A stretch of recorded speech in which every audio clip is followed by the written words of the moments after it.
नमस्कार दोस्तों, जय हिंद, वंदे मातरम। मैं आपके साथ जायसवाल सर। आप सभी का स्वागत अभिनंदन है शिक्षक भर्ती के चैनल जायसवाल कोचिंग सेंटर पर, पावर्ड बाय शिक्षा ही प्रकाश है। टीचर्स फैमिली की बात करेंगे, शिक्षकों के परिवार, भावी अध्यापक अध्यापिकाओं का परिवार है। और इस क्लास में बात करेंगे बाल विकास, शिक्षा शास्त्र, चाइल्ड डेवलपमेंट एंड पेडागोजी के महत्वपूर्ण 30 प्रश्नों की बात करेंगे। और आज की क्लास में थोड़ा कठिन लेवल रहने वाला है, क्योंकि ये जो ग्रेड 2 में आपके एग्ज़ाम ज़्यादातर पूछे गए प्रश्न हैं उनको भी कंबाइन किया गया है, क्योंकि काफ़ी सारे प्रश्न ग्रेड 2 के एग्ज़ाम टाइम पर ग्रेड 3 में भी पूछ लिए जाते हैं, लेवल 3 में भी पूछ लिए जाते हैं। तो लेवल 2 का प्रश्न हम लेवल 3 में कुछ करेंगे, जो अक्सर पूछे जाते हैं ग्रेड 3 में, कभी कभी चांसेज होते हैं। और बाकी सिलेबस के अकॉर्डिंग क्लास चल रही है। और इसकी पिछली क्लास से देखना चाहते हैं, 30 क्लास कंप्लीट हो चुकी हैं। यहाँ पे लिंक मिलेगा प्लेलिस्ट का, आप लोग ज्वाइन हो सकते हैं। सारी क्लासेज आपके सिलेबस के अकॉर्डिंग है, नए एग्ज़ाम पैटर्न के अकॉर्डिंग है। जो बाल विकास में 25+ का स्कोर लाना चाहते हैं तो ये सारी क्लासेज आप जब अटेंड जरूर कीजिएगा। सारे वीडियोज़ के क्वेश्चन अच्छे तरीके से ध्यानपूर्वक समझ लीजिएगा। चलिए क्लास को कंटिन्यू करते हैं। 30 महत्वपूर्ण प्रश्नों में से आपका स्कोर क्या है, आपका फीडबैक क्या है, सभी प्यारे मित्र कमेंट करेंगे। प्रत्येक भाई बहन गृहिणी जिनका सपना है गवर्नमेंट टीचर, अध्यापक अध्यापिका बनना। पहला प्रश्न है, बेंचमार्क आकलन यह भी कहा जाता है योगात्मक आकलन, निदानात्मक आकलन, अंतरिम आकलन या निर्माणात्मक आकलन कहा जाता है। मेरे सभी प्यारे मित्र कमेंट कीजिएगा। बेंचमार्क आकलन को क्या कहा जाता है, सभी आप लोग जानते हैं अंतरिम आकलन। बेंचमार्क आकलन को क्या कहा जाता है, और CTET यह में आया हुआ प्रश्न है, तो सी ऑप्शन यहाँ पर सही हो जाएगा। दूसरा प्रश्न पूछा जा रहा है, क्रिस्टीना अपनी कक्षा को क्षेत्र भ्रमण पर ले जाती है और वापस आने पर अपने विद्यार्थियों के साथ भ्रमण पर चर्चा करती है, तो यह किसकी ओर संकेत करता है।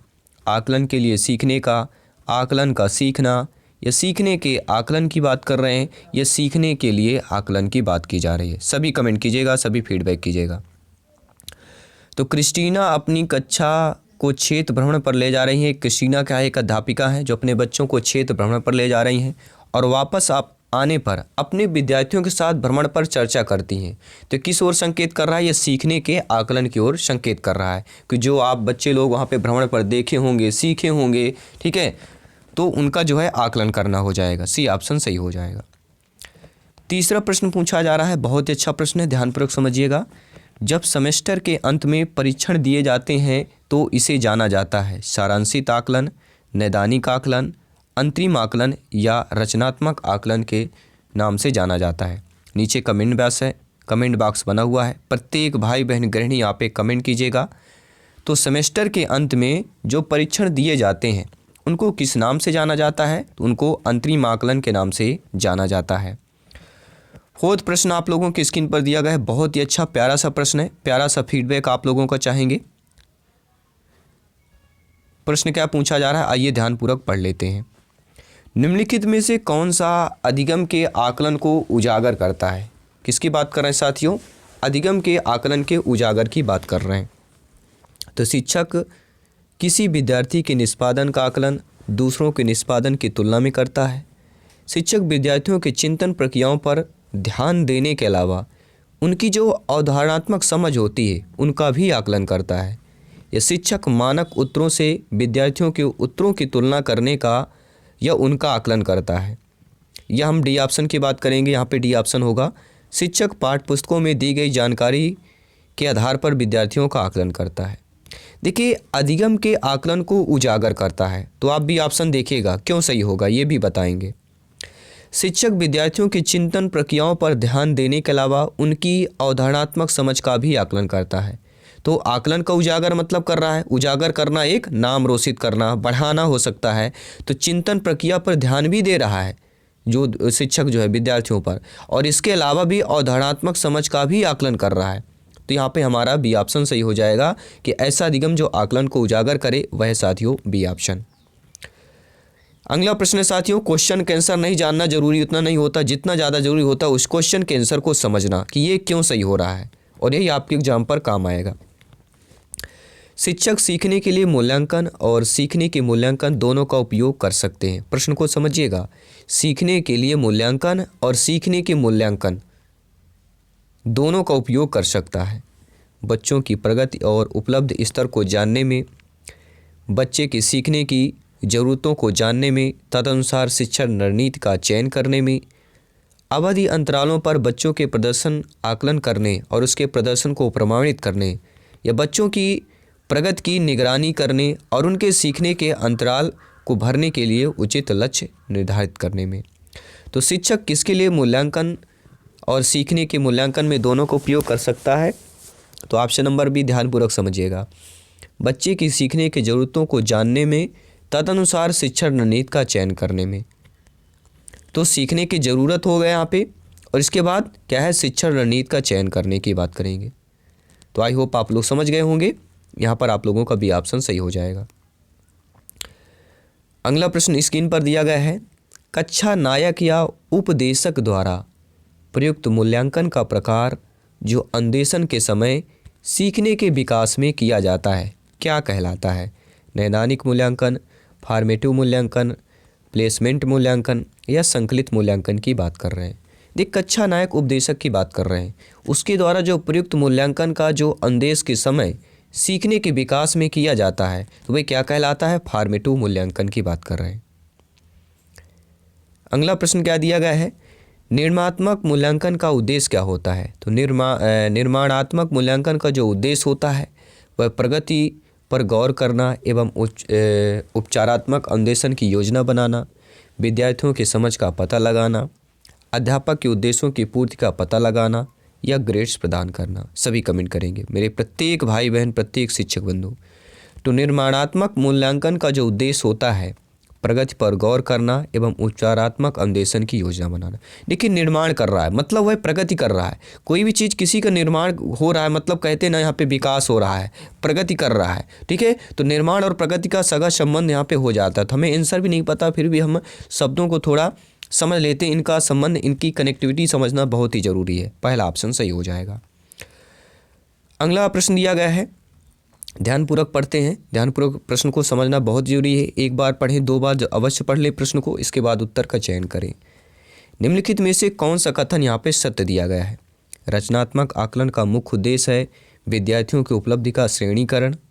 रचनात्मक आकलन समय समय पर शिक्षार्थियों के विकास का सार प्रस्तुत करता है। रचनात्मक आकलन कभी कभी संकलनात्मक हो सकता है या इसी प्रकार विपरीत होगा। यह संकलात्मक आकलन से अभिप्राय है कि आकलन जो होता है वह अधिगम का एक निस्तर या अभिन्न अंग की बात कर रहे हैं। तो ऐसा कथन जो सत्य दिया गया हो। देखिए, आपने पढ़ा होगा कि रचनात्मक आकलन क्या है, कभी कभी संकलनात्मक हो सकता है एवं इसी प्रकार विपरीत भी होगा। ठीक है, तो सी ऑप्शन हमारा सही हो जाएगा। एक डिफरेंट ऑप्शन भी यहाँ पे दे दिया गया है। ठीक है, जो हमें सी ऑप्शन चयन करने के लिए मजबूर करता है कि ये इसका विपरीत भी हो सकता है। आई होप आप लोग समझ गए होंगे। आइए देख लेते हैं अगला प्रश्न, प्यारा सा प्रश्न। जब एक बावर्ची खाना पकाते समय खाने को चखता है तो वह सामान जो है चीखने का आकलन कर रहा है, सीखने के लिए आकलन कर रहा है, या सीखने के रूप में आकलन कर रहा है, या आकलन और सीखना कर रहा है?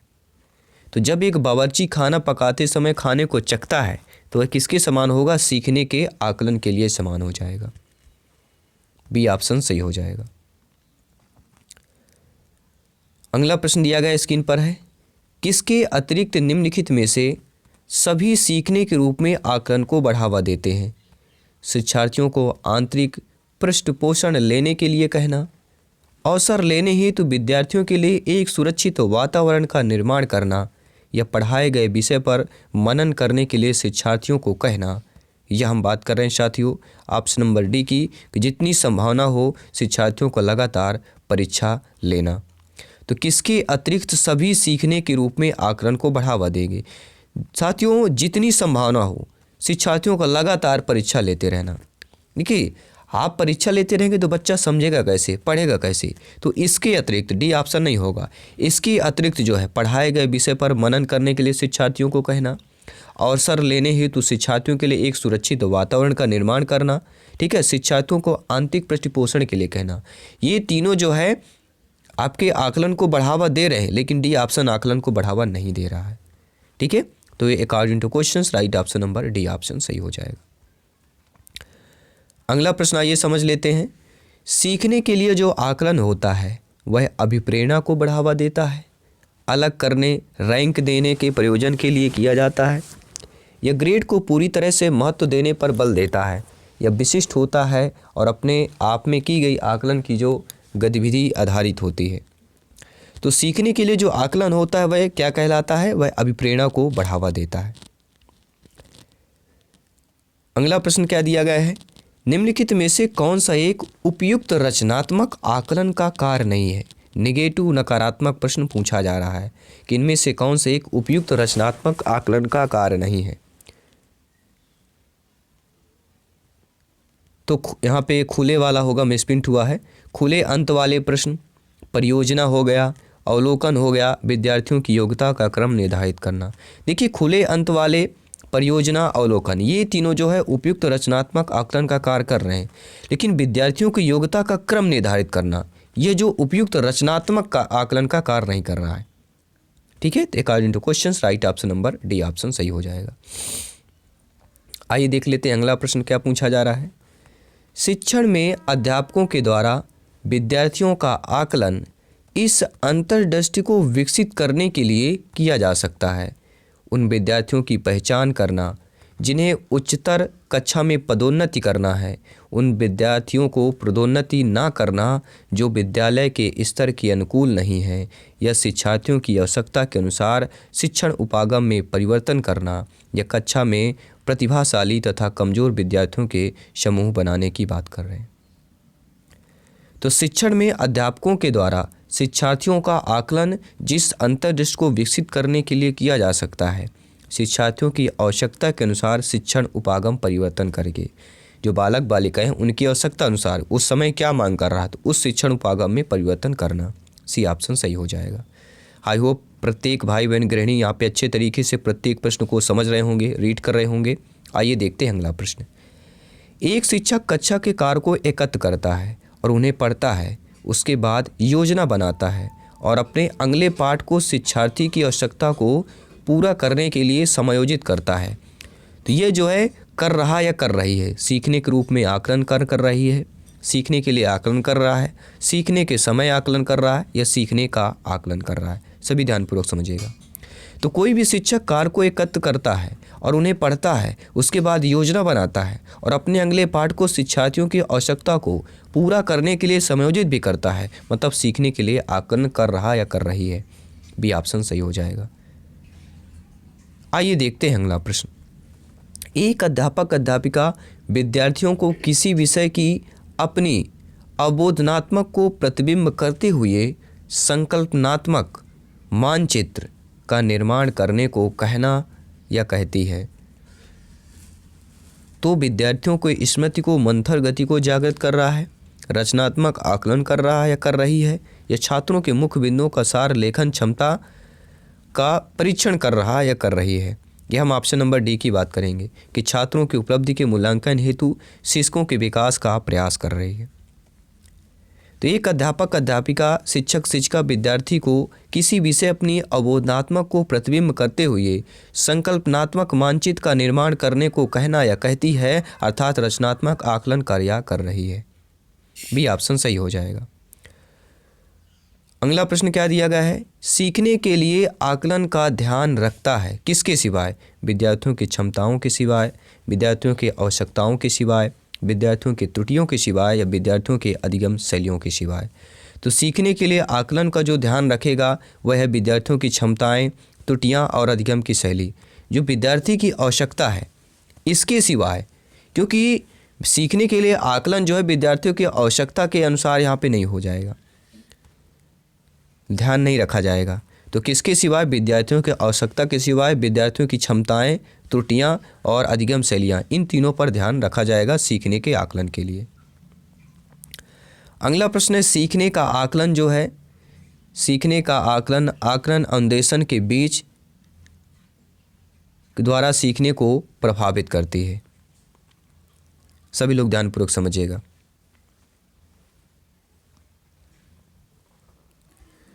तो यहाँ पे हमारे दो खाली स्थान दिए जा चुके हैं और दो खाली स्थान में हमारा जो सही आएगा वही आपको बताना है। तो राइट ऑप्शन क्या होगा?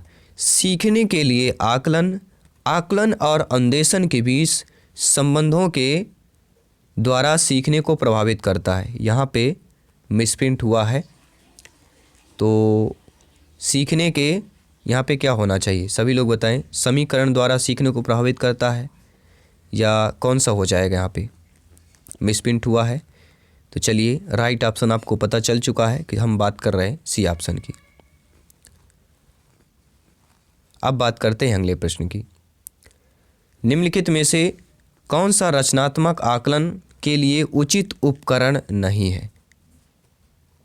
यहाँ पे उपकरण भी नहीं हो सकता वैसे, कि बीच के संबंधों के उपकरण द्वारा सीखने को प्रभावित करता है। चलिए हम एडिटिंग करके आपको बता देंगे राइट इसका क्या होगा। यहाँ पे कौन सा रचनात्मक आकलन जो है इसके लिए उचित उपकरण नहीं होगा। सत्य परीक्षा, प्रश्नोत्तरी और खेल, दत्तकार या मौखिक प्रश्न की बात कर रहे हैं। तो रचनात्मक आकलन किसके लिए जो है उचित उपकरण नहीं हो सकता है। देखिए, प्रश्नोत्तर और खेल, दत्तकार और मौखिक प्रश्न, इन तीनों के लिए उचित उपकरण हो सकता है रचनात्मक, लेकिन सत्य परीक्षा के लिए नहीं हो सकता है। इसलिए पहला ऑप्शन सही हो जाएगा।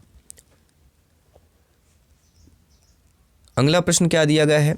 छात्रों के अधिगम के परिणाम के विषय में आकलन को मूल्यांकन के रूप में जाना चाहिए। यह जाना जाता है नैदानिक के रूप में, बेंचमार्क, रचनात्मक या उपचारात्मक।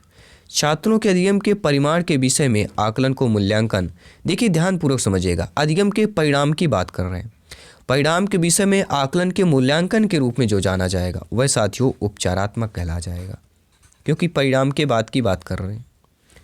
अधिगम के लिए एक प्रारंभिक आकलन का प्राथमिक ध्येय क्या होना चाहिए। तो अधिगम के लिए एक प्रारंभिक आकलन, शुरुआत में जो आकलन का प्राथमिक जो ध्येय होना चाहिए वह बच्चे की कक्षा में उपस्थित की जांच करना, स्मरण शक्ति कौशल की जांच करना, लेखन कला को सुधारने में मदद करना या अधिगम में अंतराल को समझना। तो अधिगम के लिए जो प्रारंभिक आकलन का प्राथमिक ध्येय होगा वह अधिगम में अंतराल को समझना हो जाएगा। डी ऑप्शन सही हो जाएगा। अगला प्रश्न समझ लीजिएगा, 21 नंबर प्रश्न स्क्रीन पर आप लोगों के पूछा जा रहा है। आइए ध्यानपूर्वक समझते हैं। बाल केंद्रित शिक्षा में आमतौर निम्न में से शामिल होता है। तुरंत या मौके पर मूल्यांकन, कोई मूल्यांकन नहीं, अधिक योगात्मक मूल्यांकन या अधिक रचनात्मक मूल्यांकन। तो बाल केंद्रित शिक्षा में आमतौर में क्या शामिल होता है, तो अधिक रचनात्मक मूल्यांकन शामिल होती है, क्रिएटिविटी शामिल होती है। ठीक है, ज़्यादातर खाली स्थान दिए जाएंगे, कुछ वहाँ पे कहानी लिखी हो जाएगी, उससे रिलेटेड प्रश्न बुक में दिए जाएंगे। तो ये क्या हो जाएगा, बाल केंद्रित शिक्षा में आमतौर पर क्या होता है, अधिक रचनात्मक मूल्यांकन शामिल होता है। आइए देख लेते हैं अगला प्रश्न। राउंड रोबिन चार्ट के रूप में प्रयुक्त किए जाते हैं योगात्मक आकलन, निदानात्मक, अंतरिम या रचनात्मक आकलन किए जाते हैं। तो राउंड रोबिन चार्ट ध्यान दीजिएगा, क्या है, राउंड रोबिन चार्ट के रूप में प्रयुक्त किए जाते हैं। तो कोई भी राउंड रोबिन चार्ट है, मतलब शब्द से ही लग रहा है पढ़ के कि कोई क्रिएटिविटी हो रही है। यहाँ पे रचनात्मक होगा, क्योंकि राउंड यानी गोलाकार, रोबिन चार्ट दिया गया है, मतलब कुछ रचनात्मक आकलन से संबंधित हमारा हो जाएगा। ठीक है, योगात्मक भी वैसे हमारा होता है, लेकिन यहाँ पर हमारा रचनात्मक आकलन सही हो जाएगा। आइए देखते हैं अगला प्रश्न क्या पूछा जा रहा है। अधिगम के लिए आकलन में शामिल है। तो अधिगम के लिए जो है आकलन में क्या शामिल होता है, कुछ मानदंडों के अनुसार सफलता के विभिन्न स्तरों पर उदाहरण को साझा करना। जी हाँ दोस्तों, अधिगम के लिए जो आकलन में शामिल होगा कि कुछ मानदंडों के अनुसार सफलता के विभिन्न स्तरों पर उदाहरण को साझा करना। पहला ऑप्शन सही हो जाएगा। आपका भी कोई भी डाउट हो, फीडबैक हो, आप लोग अपना कमेंट बता सकते हैं, क्योंकि आपका कमेंट सर्वोपरि है, सम्मान है। आप सभी लोग ज्ञानी सर्वज्ञ व्याख्याता लोग हैं, भावी अध्यापक अध्यापिकाएं हैं, और जायसवाल सर आप सभी को नमन करते हैं, सभी का वेलकम करते हैं। प्रत्येक भाई बहन गृहिणी का सभी मित्रों को जय हिंद, वंदे मातरम, इंकलाब जिंदाबाद। इस बार एग्ज़ाम को फतेह अवश्य करना है साथियों, और एग्ज़ाम को क्रैक करना है, सीधा प्रथम स्थान प्राप्त करना है। ये मेहनत आपकी अवश्य रंग लाएगी आगे, क्योंकि आने वाला जो समय है वह उम्दा और लाजवाब होगा, क्योंकि जो हमारी सीढ़ी है वह एग्ज़ाम फतेह की ओर बढ़ रही है। अधिगमकर्ताओं की उपलब्धि का आकलन शिक्षकों की जो सहायता करता है वह अधिगमकर्ताओं के प्रदर्शन का रिकॉर्ड रखने में, शिक्षण अधिगम विधियों को प्रभावशीलता का मूल्यांकन करने में, कक्षाओं में अधिगमकर्ता के क्षमता का समूह बनाने में या शिक्षण के लिए गतिविधियों की सूची तैयार करने की बात कर रहे हैं।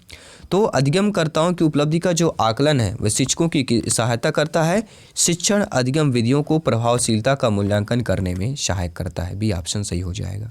आइए देखते हैं प्यारा सा प्रश्न, अगला प्रश्न। विद्यार्थियों की उपलब्धि का मूल्यांकन करने के लिए शालाओं में उपयोग में आने वाली जो विधियां होती हैं वह परिणात्मक एवं निरीक्षण विधि होती है, परिणात्मक एवं गुणात्मक विधि होती है, गुणात्मक एवं साक्षात्कार विधि होती है, या इनमें से कोई नहीं। तो विद्यार्थियों की जो उपलब्धि का मूल्यांकन करने के लिए शालाओं में उपयोग आने वाली जो विधियां होती हैं वह परिणात्मक एवं गुणात्मक विधि होती है। अगला प्रश्न है, 5 प्रश्न और कंप्लीट करेंगे, इस क्लास को कंप्लीट करेंगे।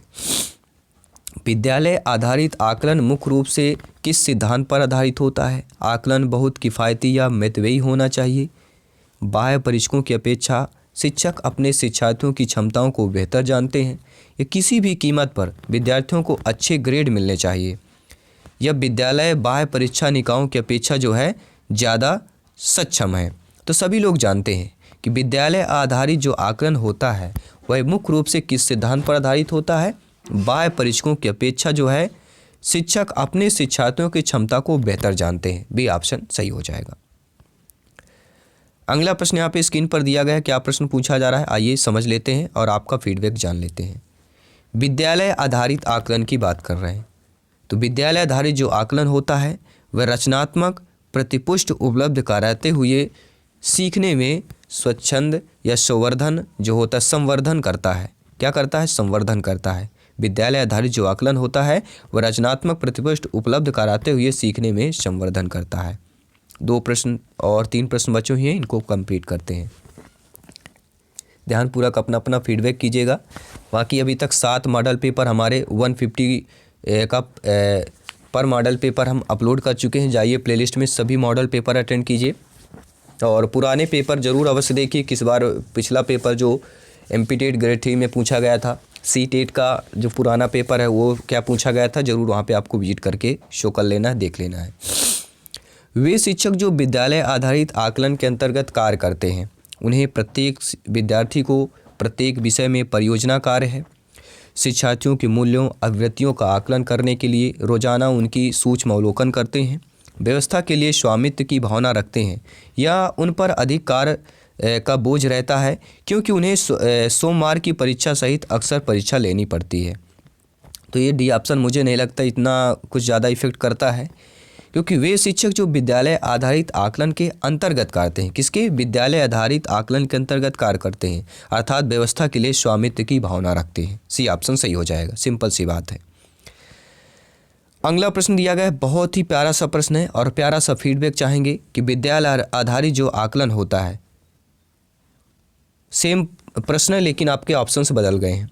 विद्यालय आधारित जो आकलन होता है शिक्षार्थियों और शिक्षकों को गंभीर और लापरवाह बनाता है, शिक्षा बोर्ड की जवाबदेही कम कर देता है, सार्वभौमिक राष्ट्रीय मानकों के प्राप्त में बाधा उत्पन्न करता है या परिचित वातावरण में अधिक सीखने के सभी शिक्षार्थियों की मदद करता है। देखिए लापरवाह दिया गया है, जवाबदेही दिया गया है, ठीक है, और राष्ट्रीय मानकों में प्राप्ति बाधा, ये तीनों में नेगेटिव सा लग रहे हैं, ये नेगेटिव दिए गए हैं। और यहाँ पे जो मदद शब्द दिया गया है सभी को पता है मदद शब्द हमेशा क्या होता है? एक पॉजिटिव होता है, ठीक है। तो विद्यालय आधारित आकलन क्या हो जाएगा? परिचित वातावरण में अधिक सीखने में सभी शिक्षार्थियों की मदद करना। देखिए हमें इस प्रश्न का उत्तर भी नहीं पता है, लेकिन हमने कैसे जान लिया कि यहाँ पे क्या दिया? लापरवाह है, अगंभीर दिया गया है, ठीक है, और जवाबदेही दूसरे में दिया गया है, बाधा उत्पन्न, ये हमारे निगेटिव ऑप्शंस कहलाते हैं, निगेटिविटी कहला जाती है। लेकिन मदद करना, ठीक है, अधिक सीखना, ये पॉजिटिव हो जाता है। इसलिए डी ऑप्शन हमारा डिफरेंट लग रहा है और सही भी होगा, डी ऑप्शन सही हो जाएगा। आइए देखते हैं अगला प्रश्न। सहयोगी अधिगम में वह बेहतर है कि छात्र किसके माध्यम से जाए? स्वतः आकलन के माध्यम से, रचनात्मक आकलन से, या साथी आकलन से, या योगात्मक आकलन की बात कर रहे हैं? सभी प्यार मित्र कमेंट कीजिएगा। तो सहयोगी अधिगम में यह बेहतर है कि छात्र जो है किसके माध्यम से जाए, ये आपके लिए हम मॉक क्वेश्चन तक कर रहे हैं। इस मॉक क्वेश्चन का आंसर आप लोगों को कमेंट बॉक्स में बताना है कि कौन सा बेहतर होगा, कि सहयोगी अधिगम में कौन से बेहतर छात्र किसके माध्यम के लिए जाए। और 30 में से आप लोगों का फीडबैक क्या है, आप लोगों का स्कोर क्या है। प्रत्येक भाई बहन गृहिणी का यहाँ पे कमेंट आना चाहिए, फीडबैक आना चाहिए। प्रत्येक क्लास का आपको प्लेलिस्ट मिल जाएगा। चैनल को विजिट कीजिए और सब्सक्राइब करके बेल आइकन जरूर प्रेस करें ताकि आपको सभी क्लासेज आप लोग अच्छे तरीके से ज्वाइन कर पाएँ। नोटिफिकेशन बहुत सारे कम लोगों को मिलता है, मैं जानता भी हूँ, और आप लोगों को कमेंट भी आते हैं।